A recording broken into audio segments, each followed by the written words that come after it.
तुम्हें पता रिएक्ट खुद एक नोड.जेएस प्रोजेक्ट है।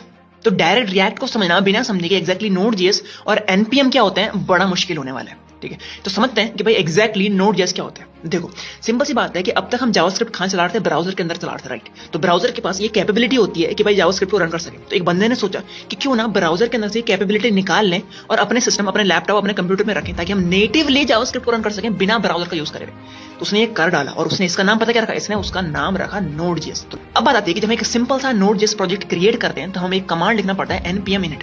npm init कमांड को लिखते ही और चलाते ही हमारे पास एक सिंपल सी फाइल बन के आती है जिसका नाम है package.js। इस फाइल के अंदर हमारे प्रोजेक्ट का नाम क्या है, स्क्रिप्ट कौन कौन सी लगी है इसके अंदर, डिपेंडेंसीज क्या है, डिपेंडेंसीज क्या है, बहुत सारी चीजें इसके अंदर आ जाती है। ठीक है, एंड उसके बाद हमारे पास क्या होता है, देखो पूरा नोड.जेएस का जो प्रोजेक्ट होता है ना वो पैकेजेस के ऊपर चलता है। यानी कि एक ऐसा कोड जो किसी और ने लिखा है बट हमको उसकी जरूरत थी, इसलिए हमने अपने प्रोजेक्ट के अंदर उस कोड को डाउनलोड कर लिया।